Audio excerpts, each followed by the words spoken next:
ফিলিস্তিনি সেনাবাহিনীকে প্রশিক্ষণ দিবে বাংলাদেশ সেনাবাহিনী। মুসলিম বিশ্বের নেতৃত্ব স্থানীয় দেশগুলো যখন নির্লজ্জের মতো ইসরায়েলের সাথে মাখামাখি করে, তখন বাংলাদেশ একটা তৃতীয় বিশ্বের রাষ্ট্র হয়েও সমগ্র হুমকি ধামকিকে উপেক্ষা করে ফিলিস্তিনের পক্ষে কাজ করে যাচ্ছে। তবে এবার ফিলিস্তিনের সৈন্যদের বড় ধরনের সামরিক প্রশিক্ষণ দেওয়ার ঘোষণা দিয়েছে বাংলাদেশ সেনাবাহিনী। প্রায় 3000 ফিলিস্তিনি সৈন্য বাংলাদেশ মিলিটারি একাডেমি থেকে প্রশিক্ষণ গ্রহণের সুযোগ পাবে। সম্প্রতি বাংলাদেশের সেনাপ্রধান জেনারেল ওয়াকারের সাথে সাক্ষাতের পর কথা জানিয়েছে ফিলিস্তিনের রাষ্ট্রদূত। প্রেসিডেন্ট জিয়াউর রহমানের শাসনামলে 1981 সালে বাংলাদেশ সর্বপ্রথম ফিলিস্তিনি সেনাবাহিনীকে প্রশিক্ষণ দেওয়া শুরু করে। ফিলিস্তিনের সেনা অফিসাররা বাংলাদেশ থেকে সর্বাধুনিক মানের প্রশিক্ষণ সহায়তা পেয়ে থাকে। বাংলাদেশ সেনাবাহিনীর প্রশিক্ষণের মান খুবই উন্নত।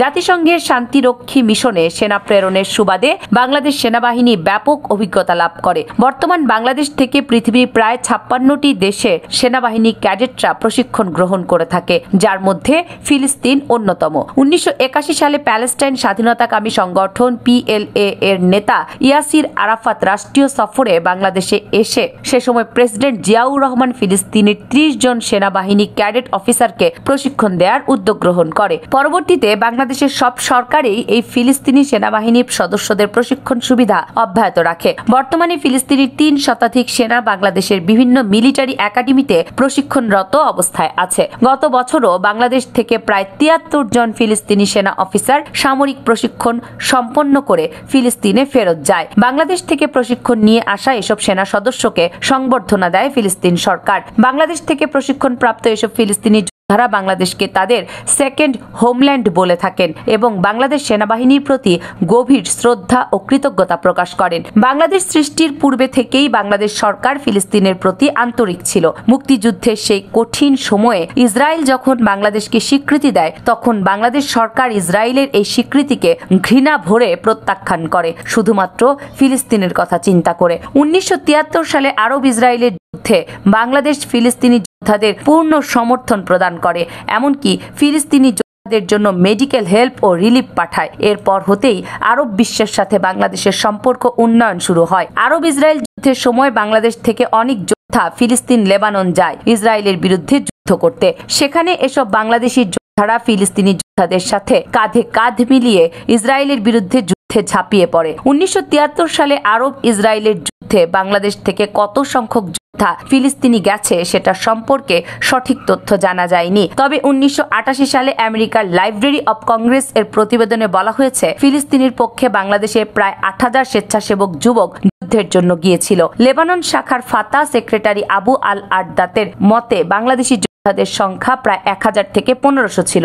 এমনকি বাংলাদেশ থেকে যাওয়া যোদ্ধাদের নিয়ে একটি ব্যাটালিয়নও গঠিত ছিল, যার সকল সদস্যই বাংলাদেশি। তবে তাদের অধিকাংশই বিচ্ছিন্নভাবে বিভিন্ন গ্রুপের সাথে যুদ্ধে অংশগ্রহণ করেছিল। তিনি আরো বলেন, আমার এখনো মনে আছে বাঙালি যোদ্ধারা ব্যাপক সাহসী ছিল ও আত্মবিশ্বাসী ছিল। তারা তাদের অদম্য ইচ্ছাশক্তি ও আত্মবিশ্বাসের জন্য সুপরিচিত ছিল। বাংলাদেশি যোদ্ধাদের সাথে অন্যান্য যোদ্ধাদের খুবই ভালো সম্পর্ক ছিল। ফিলিস্তিনের সাথে বাংলাদেশের সম্পর্কের সবচেয়ে বড় অগ্রগতি হয় প্রেসিডেন্ট জিয়াউর রহমানের শাসনামলে। জিয়াউর রহমান ফিলিস্তিনিদের স্বাধীনতা সংগ্রামকে সমর্থন জানিয়ে তার স্মরণীয় করে রাখতে একটি স্মারক ডাক টিকিট উন্মোচন করেন, যেখানে একজন ফিলিস্তিনি যোদ্ধাকে দেখা যায় অস্ত্র হাতে এবং তার পেছনে কাঁটাতারে ঘেরা মসজিদুল আকসার ডোম অব রক বা কুব্বাত আস-সাকরা অংশ।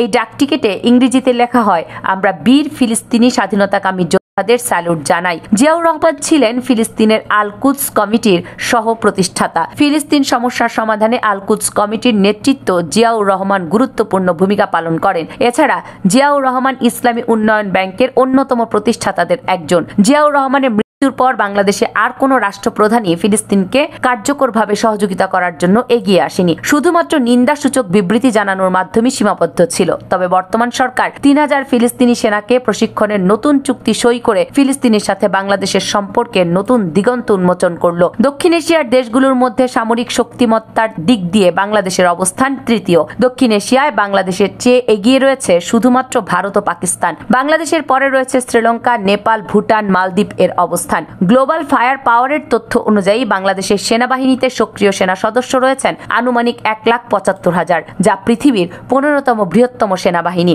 বাংলাদেশ সেনাবাহিনীতে ট্যাঙ্কের সংখ্যা 620টি এবং অন্যান্য সামরিক যান রয়েছে 13,061টি।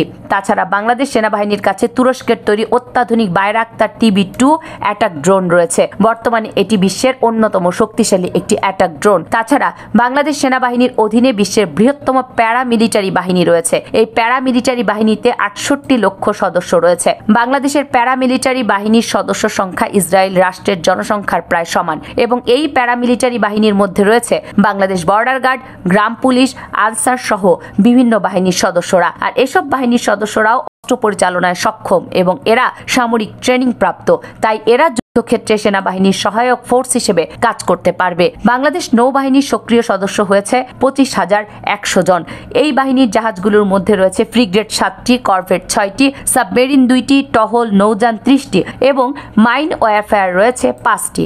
বাংলাদেশ বিমান বাহিনীর সক্রিয় সদস্য সংখ্যা 17,400 জন। এই বাহিনীর মোট উড়োজাহাজের সংখ্যা 216টি। এর মধ্যে বিমান 44টি, হেলিকপ্টার 73টি, পরিবহন বিমান 16টি এবং প্রশিক্ষণ বিমান 85টি। বিশেষ অভিযানের জন্য রয়েছে 4টি বিমান। সামরিক শক্তির দিক দিয়ে ইসরায়েল বাংলাদেশ থেকে অনেক এগিয়ে থাকলেও মুসলিম বিশ্বের সবগুলো দেশ যদি একসাথে ইসরায়েলি আগ্রাসন প্রতিরোধ করতে নামে তাহলে সহজেই আগ্রাসী বাহিনীকে প্রতিরোধ করা সম্ভব। তাছাড়া ইসরায়েলের সঙ্গে মুসলিম বিশ্বের কোনো যুদ্ধ হলে বাংলাদেশ পর্যাপ্ত সংখ্যক দক্ষ ও চৌকস সেনা পাঠাতে পারবে। এখন সময় শুধু মুসলিম বিশ্বের নেতাদের ঐক্যবদ্ধ হওয়ার। কামরুন নাহার, রাখি, KNR মিডিয়া।